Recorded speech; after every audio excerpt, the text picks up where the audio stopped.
मित्रों, B2 channel में आपका स्वागत है।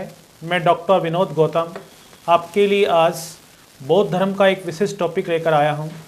इस टॉपिक से सभी प्रकार की प्रतियोगिता परीक्षाओं में कुछ महत्वपूर्ण प्रश्न पूछे जाते हैं जो टॉपिक के द्वारा आपको दृष्टिगोचर होंगे। आओ आज हम लोग उस विशेष टॉपिक के बारे में अध्ययन करने जा रहे हैं जिसे बौद्ध धर्म की संज्ञा दी गई है। बौद्ध धर्म मूलतः जब उदय हुआ, जब भारत के अंदर विभिन्न धर्मों के रूप में विभिन्न प्रकार के विचलन पैदा हुए, विशेषकर वैदिक धर्म के अंतर्गत अनियमितता पाए जाने के पश्चात इस विशेष प्रकार के धर्म का विकास हुआ जिसे बौद्ध धर्म के नाम से जाना जाता है। इस धर्म के प्रवर्तक महात्मा गौतम बुद्ध थे। इनका आज हम लोग जीवन परिचय कुछ इस प्रकार के अंशों में देखेंगे। महात्मा गौतम बुद्ध का जन्म महात्मा गौतम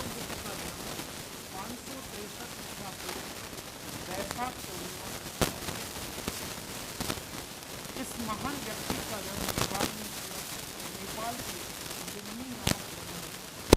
इस व्यक्ति के बचपन का नाम सिद्धार्थ था।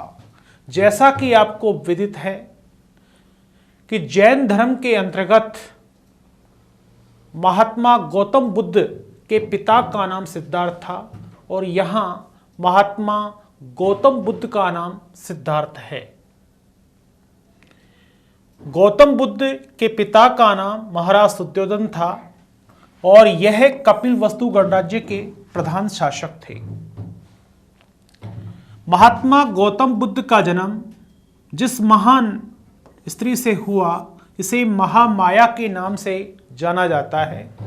महामाया ने मूलतः लुम्नी नामक वन के अंदर इन्हें जन्म दिया और यह स्वर्ग सिधार गई। कालांतर में इनका पालन पोषण जिस महान स्त्री ने किया इसे अपन लोग महाप्रजापति गोमती के नाम से जानते हैं। जैसा कि आपको विदित है कि विमाता गोमती के माध्यम से इनका पालन पोषण किया गया और पालन पोषण के पश्चात इनके जीवन में विभिन्न प्रकार की विद्वताओं का उदय हुआ। कालांतर में इन्हें जिस गुरु से ज्ञान प्राप्त हुआ उसे आलार कामान कहते हैं। इनकी पत्नी का नाम यशोधरा था। इस सुंदर राजकुमारी से विवाह के समय सिद्धार्थ की आयु मात्र 16 वर्ष की थी। इनकी पत्नी को मूलतः भारतीय इतिहास में प्रथम नाम के आधार पर बिंबा, द्वितीय नाम के आधार पर गोपा और तृतीय नाम के आधार पर व्रतकच्छा कहा जाता है। इनके पुत्र का नाम राहुल था। सन्यासी बनने का जीवन के अंदर जो उदय हुआ उसके पीछे 4 बड़े सोपान उनके जीवन में सामने आए। एक रोज वह अपने पिता से कहकर नगर भ्रमण की इच्छा जाहिर की और नगर भ्रमण करते समय उन्होंने अपने सारथी के साथ इन 4 विशेष प्रकार के दृश्यों को देखा।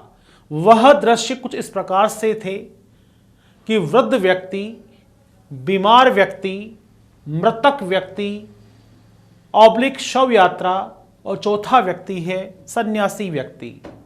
उन्होंने अपने सारथी से पूछा यह क्या है।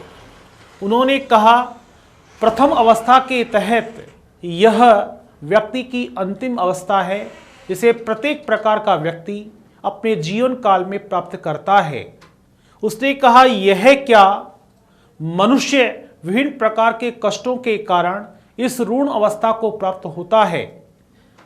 उसने कहा यह क्या, यह मनुष्य जीवन की अंतिम यात्रा है जो प्रत्येक प्रकार के व्यक्ति को करनी होती है।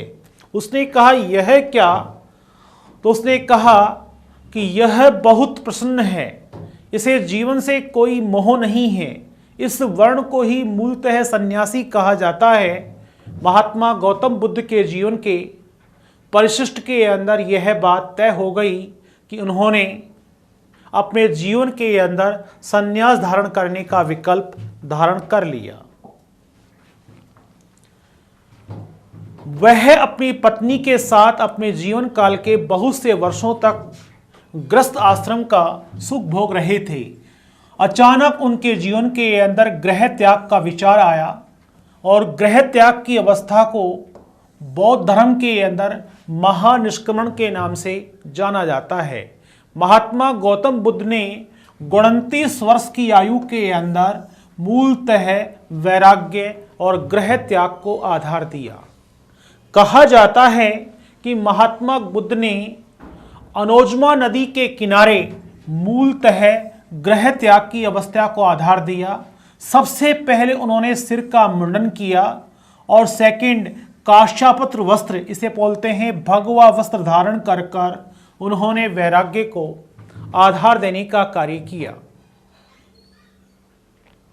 ज्ञान प्राप्ति के लिए वह जगह जगह घूमते रहे और इस कार्य के लिए उन्हें मूलतः 7 वर्ष का समय लगा। भारतीय इतिहास में ज्ञान को मूलतः 2 धर्मों के अंदर अलग अलग नामों से जाना जाता है। जैन धर्म में ज्ञान को कैवल्य कहते हैं, जबकि बौद्ध धर्म में ज्ञान को बुद्ध कहते हैं। इनका संपर्क इनके गुरु से हुआ।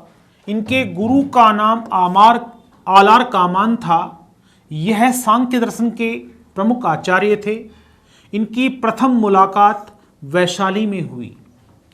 महात्मा गौतम बुद्ध ने अपने जीवन काल के अंदर अपने गुरु से पहली मुलाकात की वैशाली के अंदर, जो सांख्य दर्शन के महान प्रवर्तकों के रूप में जाने जाते हैं, महान आचार्यों के रूप में जाने जाते हैं। जैसा कि आपको ज्ञात है, सांख्य दर्शन के प्रवर्तक, जिसे हम लोग दर्शन शास्त्र के क्षेत्र के अंदर महर्षि कपिल के नाम से जानते हैं। आओ हम लोग इनके आगे के जीवन का विस्तृत विश्लेषण देखते हैं। इन्हें 35 वर्ष की आयु के अंदर बैसाख पूर्णिमा को रात के समय ज्ञान प्राप्त हुआ। यहां पर आपको ध्यान रखना है, 35 वर्ष की आयु के अंदर बैसाख पूर्णिमा को इन्हें ज्ञान प्राप्त हुआ। जिस नदी के किनारे हुआ उसे निरंजना नदी कहते हैं और जिस वृक्ष के नीचे हुआ उसे पीपल वृक्ष कहते हैं। लगभग विभिन्न प्रकार की प्रतियोगिता परीक्षाओं के अंदर यह प्रश्न आ चुका है कि महात्मा गौतम बुद्ध को किस नदी के किनारे ज्ञान की प्राप्ति हुई। तो आपको ध्यान रखना है, निरंजना नदी के किनारे और किस वृक्ष के नीचे, पीपल वृक्ष के नीचे इनको ज्ञान प्राप्त हुआ। जब इन्हें ज्ञान प्राप्त हुआ उन्होंने सबसे पहला उपदेश सारनाथ के अंदर दिया। इसी सारनाथ को अपन लोग ऋषिपत्तनम के नाम से भी जानते हैं। यह स्थान यूपी प्रदेश का भाग है। ज्ञान देने की प्रक्रिया को बौद्ध धर्म में धर्म चक्र परिवर्तन के नाम से जाना जाता है। जब इन्हें ज्ञान प्राप्त हुआ तो इन्होंने सबसे पहले अपना ज्ञान जिस समाज को दिया, ऐसे समाज को मूलतः अपन लोग शूद्र समाज कहते हैं। शूद्र समाज के तहत सबसे पहला अनुयायी बनाया तपस्या को और दूसरा अनुयायी बनाया कालिक को, जिसे अपन लोग कथस्य के नाम से भी जानते हैं। बहुत से इतिहासकारों ने इसे तपस्सु का नाम दिया है और बहुत से इतिहासकारों ने इसे कथस्सु का नाम दिया है। ये दोनों ही मूलतः शूद्र समाज से थे। इन्हीं महात्मा गौतम बुद्ध के माध्यम से मौलिकतः ज्ञान दिया गया। अपने जीवन के धारा का विस्तार करते हुए इन्होंने अपना अंतिम उपदेश परिवारजक समगुच्छ को दिया। सर्वाधिक उपदेश उन्होंने अपने कौशल जनपद की राजधानी श्रावस्ती में दिया। लगभग विभिन्न प्रकार की प्रतियोगिता परीक्षाओं में इनके सर्वाधिक उपदेश देने वाली जनपद का नाम और उसकी राजधानी का नाम समय समय पर पूछा जाता है। ध्यान रहे, महाजनपदों में कौशल जनपद के इन्होंने अपना उपदेश दिया, जिसकी प्रधान राजधानी श्रावस्ती थी। यह प्रश्न बड़ा इंपॉर्टेंट प्रश्न है, अधिकांश एग्जामों के समय समय पर आता रहा है। जनपद का नाम कौशल है, उसकी राजधानी का नाम श्रावस्ती है।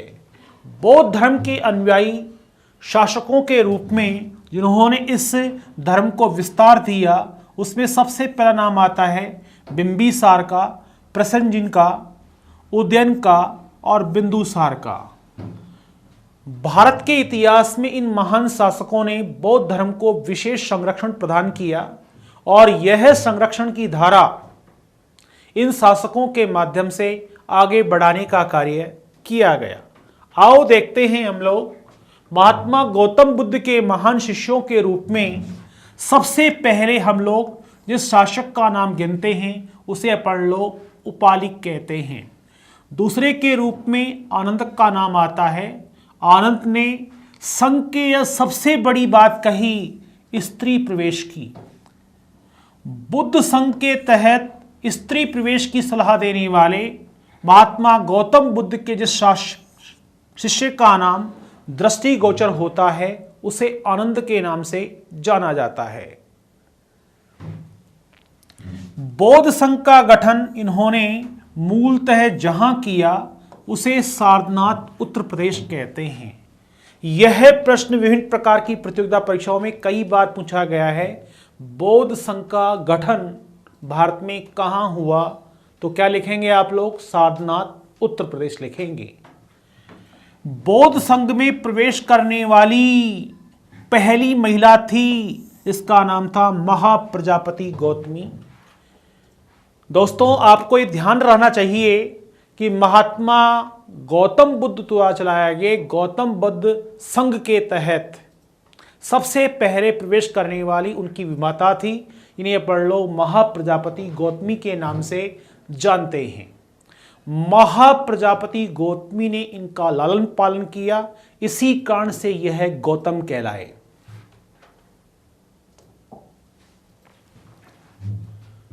महात्मा गौतम बुद्ध का अंतिम समय हिरण नदी के किनारे कुशीनगर देवरिया जिला उत्तर प्रदेश में हुआ। यहां से कई बार प्रश्न विस्मित करने वाला आया है, किस नदी के किनारे? तो नाम आएगा हिरण नदी के किनारे। किस प्रदेश के अंदर? कुशीनारा में। कुशीनारा का ही दूसरा नाम है कुशीनगर। महात्मा गौतम बुद्ध का निधन किस जिले में हुआ? देवरिया जिले में। और ये देवरिया जिला जहां पड़ता है वह प्रदेश है उत्तर प्रदेश। हम सभी प्रकार के विद्यार्थियों के प्रॉपर प्रश्न क्लियर हो रहे हैं कि महात्मा गौतम बुद्ध के माध्यम से अपना अंतिम समय जिस नदी के किनारे व्यतीत किया गया, छोड़ा गया और अपना अंतिम सांस लिया गया, वह थी हिरण नदी। यह मूलतः कुशीनारा और कुशीनगर का भाग है। यह देवरिया जिला उत्तर प्रदेश का भाग है जहां पर महात्मा गौतम बुद्ध ने अपनी अंतिम सांस ली। गौतम बुद्ध के मोक्ष प्राप्ति के स्वरूप को मूलतः पढ़ लो, महापरिनिर्वाण के नाम जानते हैं। 483 ईसा पूर्व 80 वर्ष की अवस्था के अंदर इनका निधन हुआ, अर्थात इन्होंने अपना शरीर त्याग दिया। आरएस और विभिन्न प्रकार की परीक्षाओं के अंदर यह प्रश्न यकान पूछा गया है कि मृत्यु के समय, महात्मा गौतम बुद्ध की मृत्यु के समय कौन सा राजवंश था और किस शासक के काल के अंदर उनकी मृत्यु हुई? तो हमारे दोनों प्रकार के प्रश्नों को क्लियर करता है। हर्यक वंश का शासक था, इसका नाम था अजातशत्रु। इसके समय महात्मा गौतम बुद्ध को महापरिनिर्वाण का स्वरूप प्राप्त हुआ। भारतीय इतिहास में यह प्रश्न यकायक विभिन्न प्रकार की परीक्षाओं में रहा है। वह प्रश्न है कि महात्मा गौतम बुद्ध की मृत्यु के समय शासक कौन थे और किस वंश के थे? तो हम लोग कहेंगे पहले प्रश्न का आंसर है हर्यक वंश और समकालीन शासक कौन थे भाई? अजातशत्रु। महात्मा गौतम बुद्ध की जातक कथाओं को मूलतः हम लोग जिस विशेष प्रकार के साहित्य निकाय से अध्ययन करते हैं उसे अपन लोग खुदकक निकाय कहते हैं। इसमें महात्मा गौतम बुद्ध के पूर्व जन्म की कहानियों का उल्लेख है, कथाओं का उल्लेख है, विभिन्न प्रकार के संदर्भों का उल्लेख है। ऐसी उन कथाओं को मूलतः जातक कथाएं कहते हैं और जातक कथाओं का व्यवस्थित ज्ञान खुदक निकाय में प्राप्त होता है। आओ हम लोग इसके आगे चलते हैं कि महात्मा गौतम बुद्ध के जीवन से जुड़े हुए विभिन्न प्रकार के पहलुओं पर हम लोग वस्तुनिष्ठ अध्ययन करना चाहें तो मूलतः हमारे बुद्ध धर्म के तहत महात्मा गौतम बुद्ध से जुड़े हुए विभिन्न प्रकार के प्रतीक चिन्हों के बारे में अध्ययन करेंगे। सबसे पहला चिन्ह है जिसे अपन लोग हाथी कहते हैं। जब महात्मा गौतम बुद्ध अपनी माता के गर्भ में आए तो गर्भ में आने के पश्चात उन्हें ज्ञान हुआ उनकी माता को कि उनकी स्थिति कैसी है, हाथी के समान है। जब उनका जन्म हुआ तो मूलतः उनकी स्थिति कमल और वृषभ के समान थी। इसे मूलतः बौद्ध साहित्य में और हिंदू साहित्य में विशुद्धता का प्रतीक माना जाता है। जब महात्मा गौतम बुद्ध को बौद्धिक वृक्ष के नीचे ज्ञान प्राप्त हुआ और निवारण प्राप्त हुआ उसे अपन लोग निवारण मोक्ष कहते हैं। जब महात्मा गौतम बुद्ध ने ज्ञान का प्रचार किया यह चिन्ह चक्र कहा जाता है। इसका शाब्दिक विश्लेषण है धर्म चक्र, परिवर्तन या परिवर्तन। महात्मा गौतम बुद्ध की मृत्यु के पश्चात जब उन्हें महापरिनिर्वाण हुआ और उनके ऊपर एक विशेष प्रकार की इमारत का निर्माण किया गया, ऐसी इमारत को हम लोग मूलतः स्तूप कहते हैं। महात्मा गौतम बुद्ध को जिस वृक्ष के नीचे ज्ञान प्राप्त हुआ वह पीपल का वृक्ष है। ये ज्ञान प्राप्ति का वृक्ष माना जाता है। भारतीय विधि के आधार पर महात्मा गौतम बुद्ध का जीवन प्रतीक था सिंह। प्रतीक चिन्ह के रूप में यदि महात्मा गौतम बुद्ध का जीवन चिन्ह पूछे तो हम लोग विभिन्न प्रकार के पशुओं के अंतर्गत इस पशु का नाम इंकित करेंगे जिसे हम लोग सिंह कहते हैं। भारत विभिन्न विधाओं का एक स्वरूप है।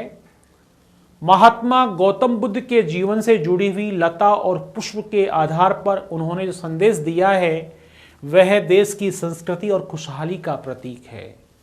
पशु पक्षी मानव की समन्वयवादी संस्कृति का प्रतीक हैं। उपरोक्त सभी प्रकार के दृष्टांत जो अपन लोग पढ़ रहे थे उन सभी प्रकार दृष्टांतों के रूप में यह प्रतीक चिन्ह कई प्रकार की प्रतियोगिता में आ चुका है। लता और पुष्प का उल्लेख का संदर्भ पूछा गया है और पशु पक्षियों की विशेषताओं का उल्लेख पूछा गया है। जो इनके सामने अंकित हैं उन पहलुओं पर अपन लोग विशेष प्रकार से ध्यान रखेंगे और कालांतर के यदि आने वाले प्रत्येक प्रकार के प्रश्न का जवाब हम भली प्रकार दे पाएंगे। तो यहां तक हुई महात्मा गौतम बुद्ध के जीवन परिचय की यथार्थता का ज्ञान। आगे हम लोग ये देखेंगे कि महात्मा गौतम बुद्ध ने बौद्ध धर्म के अनुयायियों को मूलतः क्या शिक्षा दी है। शिक्षा के सिद्धांतों में सबसे पहला सिद्धांत की अपन लोग बात करते हैं तो मानव जीवन के उन्होंने 4 सत्यों की बात कही है। सबसे पहला सत्य है दुख, दूसरा है दुख का कारण और तीसरा है दुख निरोधक मार्ग और चौथा है दुख निरोधक मार्ग। चलो अपन लोग पुनः देखते हैं। 4 आर्य सत्यों में सबसे पहला है दुख, दुख का कारण, दुख निरोधक और दुख निरोधक मार्ग। मानव जीवन में सभी प्रकार की यात्रा सबसे पहले दुख से होती है। उसके पश्चात दुख का कोई न कोई कारण होता है। फिर दुख निरोध के लिए हम लोग कार्य करते हैं और फिर दुख निरोधक मार्ग पर चलने का कार्य करते हैं। इन सिद्धांतों का ज्ञान मूलतः महात्मा गौतम बुद्ध ने अपने जीवनगत सिद्धांतों के अंदर हमें उपलब्ध करवाया। दूसरी बात के रूप में अपन लोग देखते हैं सिद्धांत के रूप में त्रिरत्न। बौद्ध धर्म के मूलतः त्रिरत्न हैं। सबसे पहला रत्न है बुद्ध, दूसरा रत्न है धर्म और तीसरा है संघ।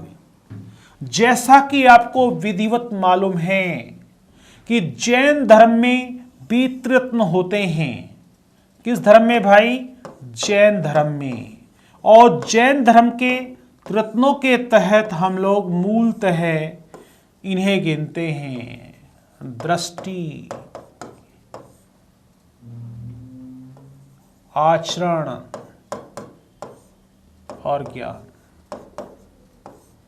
ज्ञान, दृष्टि और आचरण, सम्यक ज्ञान, सम्यक दृष्टि, सम्यक आचरण, ये जैन धर्म के तहत मूलतः त्रिरत्न कहे जाते हैं। जबकि बौद्ध धर्म के अंतर्गत बुद्ध, धर्म और संघ का उल्लेख दृष्टिगोचर होता है। आओ हम लोग मानव जीवन के वह विशेष कल्याण मित्र मार्गों के बारे में पढ़ते हैं जिन्हें हम लोग अष्टांगिक मार्ग कहते हैं। महात्मा गौतम बुद्ध ने मानव जीवन के मध्यम मार्ग को ही अष्टांगिक मार्ग कहा है और इन्हें हम लोग कल्याण मित्र के नाम से जानते हैं। मनुष्य अपने जीवन का निर्वाह करते हुए इन 8 विशेष प्रकार के मार्गों का अनुसरण करे तो वह व्यक्ति जीवन के संपूर्ण सुख की प्राप्ति यथासंभव कर पाएगा, ऐसा महात्मा गौतम बुद्ध का कहना है। पहला है सम्यक दृष्टि। मनुष्य की सोच बहुत उन्नत होनी चाहिए और उन्नत सोच ही सफल मानव जीवन की पहली सिद्धि मानी गई है। दूसरा है सम्यक संकल्प। किसी भी कार्य को करने के लिए व्यक्ति को अपनी संकल्प शक्ति के प्रति पूर्णतः दत्तिक होकर कार्य करना चाहिए। नंबर नेक्स्ट आता है वाणी। मनुष्य को अपनी वाणी पर भी पूर्णतः नियंत्रण और कुशलता रखनी चाहिए। सम्यक कर्म। मनुष्य को अपने जीवन में उन्नत कर्म करनी चाहिए। मनुष्य जीवन के अंदर कमाई गई आजीविका श्रेष्ठ तरीके से कमाई जाए। मनुष्य अपने शरीर को स्वस्थ रखने के लिए व्यायाम आदि क्रियाओं को प्राथमिकता दे। मनुष्य अपनी स्मृति के अंदर उन आगे और पीछे की बातों को ध्यान में रखते हुए सही विश्लेषणात्मक जीवन मूल्यों का अवलोकन करे और मनुष्य जीवन का अंतिम सत्य है वह सम्यक समाधि, मोक्ष और निवारण के लिए अग्रसर हो। अतः उपरोक्त प्रकार की परिपाटी का अध्ययन करने के पश्चात, उपरोक्त सूत्रों का अध्ययन करने के पश्चात, उपरोक्त सोपानों का अध्ययन करने के पश्चात इन्हें 8 चरणों में बांटा गया था। इसी कारण इसे अष्टांगिक मार्ग कहा जाता है, इसे मध्यम मार्ग कहा जाता है, कल्याण मित्र कहा जाता है। बौद्ध साहित्यों के इस अष्टांगिक मार्ग का विश्लेषण करने के पश्चात विद्वानों के माध्यम से इसे मानव जीवन का श्रेष्ठ सोपान कहा है तथा विश्व इन्हीं सोपानों के पीछे आज ऋणी है कि मनुष्य जीवन के अंदर हमें इन विशेष प्रकार के सोपानों को मानव जीवन में अपनाना चाहिए। जो व्यक्ति इन्हें अपनाता है वह कुशलतापूर्वक अपने मानव जीवन का निर्वाह करता है।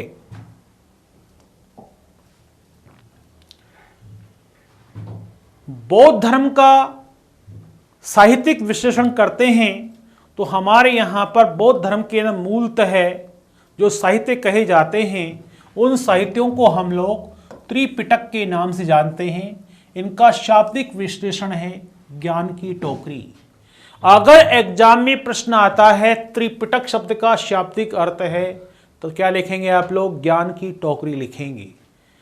त्रिपिटक जिस भाषा में लिखे गए हैं उस भाषा को हम लोग पाली भाषा कहते हैं। हमारे यहाँ पर बौद्ध धर्म के साहित्यों को मूलतः 3 चरणों में बांटा गया है। प्रथम चरण को विनय पिटक कहते हैं, दूसरे चरण को सूत पिटक कहते हैं और तीसरे चरण को अधिधम पिटक के नाम से जानते हैं। विनय पिटक आदर्श सिद्धांतों का प्रतीक है। सूत पिटक बौद्ध धर्म की गाथाओं का प्रतीक है। इसे बौद्ध धर्म का इंसाइक्लोपीडिया कहा जाता है। अधम पिटक यह सारगर्भित गाथाओं का प्रतीक है। मौलिकतः इन साहित्यों के अंदर ज्ञान का खजाना है, इसीलिए इसे ज्ञान की टोकरी और 3 संख्याओं में होने के कारण इसे त्रिपिटक कहा गया, जो मूलतः पाली भाषा के अंदर लिखे गए। बौद्ध साहित्य का सृजन करने के पीछे बौद्ध साहित्यों का विश्लेषण करते हुए यदि हम लोग इस घटना चक्र को देखते हैं तो सबसे पहले साहित्य के रूप में जिस साहित्य का नाम दृष्टिगोचर होता है उसे विनय पिटक कहते हैं। विनय पिटक जो है यह प्रथम बौद्ध संगति के समय इसका लेखन कार्य हुआ। इसका संपादन कार्य महात्मा गौतम बुद्ध के प्रथम शिष्य उपाली के द्वारा किया गया और इस पिटक के माध्यम से हमें इस विशेष प्रकार के संदेश का ज्ञान होता है, उसे हम लोग अनुशासनात्मक उपदेश कहते हैं। यहां से 3 विशेष प्रकार के प्रश्न दृष्टिगोचर होते हैं। प्रथम प्रश्न के रूप में जिसे हम जानते हैं वह प्रश्न है विनय पिटक का लेखन कार्य किस समय में किया गया था? प्रथम बौद्ध संगति के समय। इसे लिखने वाले व्यक्ति कौन थे? उपाली थे। इस पिटक का मूल संदेश क्या है? अनुशासनात्मक उपदेश। अनुशासनात्मक उपदेश। दूसरे पिटक को हम लोग जिस नाम से जानते हैं उसे सूत पिटक कहते हैं। सूत पिटक का लेखन कार्य द्वितीय बौद्ध संगति के समय हुआ। इसे लिखने वाले आचार्य जो थे जिन्हें अपन लोग आनंद कहते हैं, और इसके माध्यम से हमें जो संदेश दिया गया धार्मिक विचारों का और वचनों का संग्रह है। धार्मिक विचारों और वचनों का संग्रह हमारे जीवन का एक महत्वपूर्ण बिंदु था जो हमें दूसरे संगति के तहत ज्ञान की प्राप्ति का आधार बना। बौद्ध धर्म का इंसाइक्लोपीडिया हम लोग इस ग्रंथ को कहते हैं, वह ग्रंथ है जिसे अपन लोग अभी पढ़ रहे थे। इसे मूलतः सूत पिटक के नाम से जाना जाता है। यह बौद्ध धर्म का सबसे बड़ा और सर्वश्रेष्ठ ग्रंथ है और बौद्ध धर्म के अंदर 5 निकायों को आधार दिया गया और जिनमें इस साहित्य का विशेष कार्य हुआ, लेखन कार्य हुआ। पहले निकाय को हम लोग दीर्घ निकाय कहते हैं, दूसरे निकाय को मंजम निकाय कहते हैं, तीसरे निकाय को संयुक्त निकाय कहते हैं, चौथे निकाय को अगुण निकाय कहते हैं और 5वें निकाय को अपन लोग खुदक निकाय कहते हैं। यहाँ से कई बार प्रश्न आया है कि बौद्ध धर्म के पिटकों का सृजन करने के लिए मूलतः कितने निकायों का उल्लेख प्राप्त होता है? तो मूलतः 5 निकायों का उल्लेख प्राप्त होता है। बौद्ध धर्म का सर्वश्रेष्ठ साहित्य कौन सा है? सूत पिटक। इसे भारतीय इतिहासकारों ने और विदेशी इतिहासकारों ने जो नाम दिया है इंसाइक्लोपीडिया।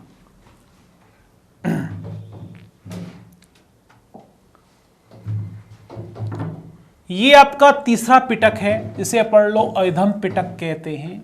इसका निर्माण तृतीय संगति के समय हुआ। मोगली पुत्र तिष्य ने लिखा। अधम पिटक लेखन तृतीय बौद्ध संगति के समय। संपादक मोगली पुत्र तिष्य। संदेश दार्शनिक एवं आध्यात्मिक विषय पर। जैसा कि मैं पहले चर्चा कर चुका हूं, सांख्य दर्शन को बौद्ध धर्म के अंदर स्वीकार किया गया है। सांख्य दर्शन प्रथम दर्शन शाखा की इकाई है। इसका प्रतिपादक संत या प्रवर्तक रहे हैं, इन्हें अपन लोग महर्षि कपिल कहते हैं। राजस्थान के कोलायत झील के अंदर इनका विशेष आश्रम था।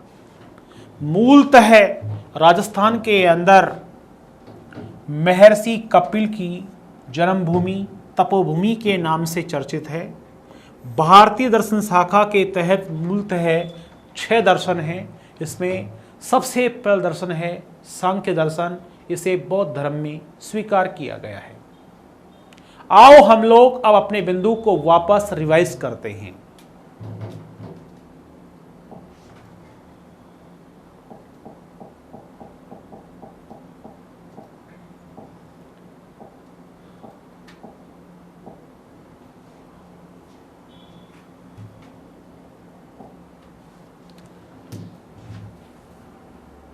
बौद्ध धर्म के संस्थापक महात्मा गौतम बुद्ध थे। इनका जन्म 563 ईसा पूर्व वैशाख पूर्णिमा को हुआ था। इनका जन्म स्थान है नेपाल, लुम्बिनी नाम का वन। इनके बचपन का नाम था सिद्धार्थ। इनके पिता का नाम सुद्योधन था। ये कपिल वस्तु गणराज्य के प्रधान थे। इनकी माता का नाम महामाया और विमाता का नाम महाप्रजापति गौतमी था। जैसा कि मित्रों आपको विधिवत मालूम है, इनके गुरु जिन्हें अपन लोग आलार कामान के नाम से जानते हैं, इनकी पत्नी का नाम यशोधरा था। सिद्धार्थ उर्फ महात्मा गौतम बुद्ध जब यशोधरा से विवाह करते हैं उस समय इनकी आयु 16 वर्ष थी और यह भी आपके प्रश्नों के अंदर किया जा सकता है। इनकी पत्नी के उपनाम हैं बिंबा, गोपा, भद्रकच्छावा। ध्यान दें, इनके पुत्र का नाम था राहुल और जब ये संन्यास धारण करने लगे इन 4 विशेष प्रकार के दृश्यों ने इनको प्रभावित किया। पहला दृश्य था वृद्ध व्यक्ति, दूसरा था बीमार व्यक्ति, तीसरा था मृतक व्यक्ति या शव यात्रा और चौथा व्यक्ति था सन्यासी। मित्रों, जब इन्होंने गृह त्याग किया इस समय इनकी उम्र 29 वर्ष की थी और गृह त्याग के उपरांत इन्होंने 3 विशेष प्रकार की व्यवस्थाओं को आधार दिया। नंबर 1, सिर का मुंडन करवाया, भगवा वस्त्र धारण किया और ये सभी कार्य अनोजमा नामक नदी के किनारे किया। ज्ञान की प्राप्ति के लिए दर दर भटकते रहे। भटकने की अवधि या ज्ञान के भ्रमण की अवधि 7 वर्ष मानी गई है। इनके गुरु का जिक्र अपन लोग कर चुके थे भी। इन्हें अपन लोग आलार कामान कहते हैं। ये सांख्य दर्शन के आचार्य थे। जैसा कि आपको विधिवत मालूम है, सांख्य दर्शन के प्रवर्तक महर्षि कपिल थे और इनकी पहली मुलाकात इनसे वैशाली में होती है। 35 वर्ष की आयु के अंदर इन्हें वैशाख पूर्णिमा को ही ज्ञान प्राप्त हुआ।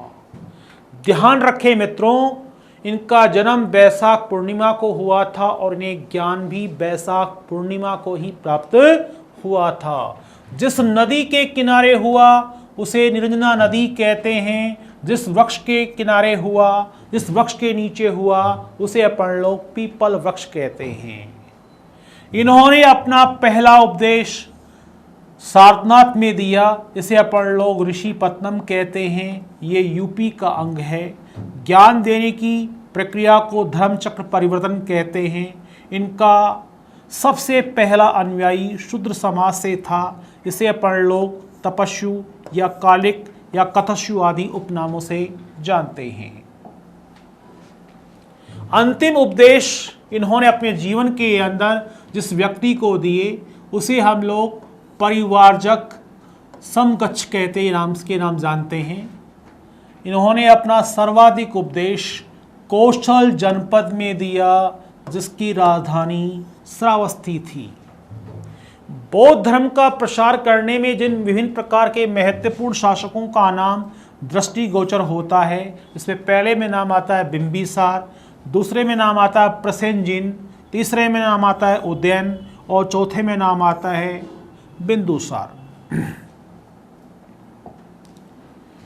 महात्मा गौतम बुद्ध के शिष्यों का अगर अपन लोग जिक्र करते हैं तो सबसे पहले नाम आता है उपाली का और दूसरा नाम आता है आनंद का। आनंद ही वह पहला व्यक्ति था इसने बुद्ध संघ के अंतर्गत मूलतः स्त्री प्रवेश को आधार देने की बात कही या सलाह दी। ये प्रश्न विभिन्न प्रकार की प्रतियोगिता में पूछा गया है और पूछा जाएगा, अतः विशेष इंपॉर्टेंट प्रश्नों के रूप में ध्यान रखेंगे पढ़ लो। बौद्ध संघ का गठन सारनाथ उत्तर प्रदेश में हुआ। बौद्ध संघ में प्रवेश करने वाली पहली स्त्री कौन थी? महाप्रजापति गौतमी। स्मरण करें, कौन लेडी है ये, कौन महिला है? इसका नाम है महाप्रजापति गौतमी। महाप्रजापति गौतमी। महात्मा गौतम बुद्ध ने अपने जीवन का अंतिम सांस जहां लिया वह नदी है हिरण नदी। वह प्रदेश है कुशीनारा, इसे अपन लोग कुशीनगर कहते हैं। ये देवरिया जिला उत्तर प्रदेश का भाग है। इन्हें 483 ईसा पूर्व महापरिनिर्वाण हुआ। उस समय इनकी आयु 80 वर्ष की थी।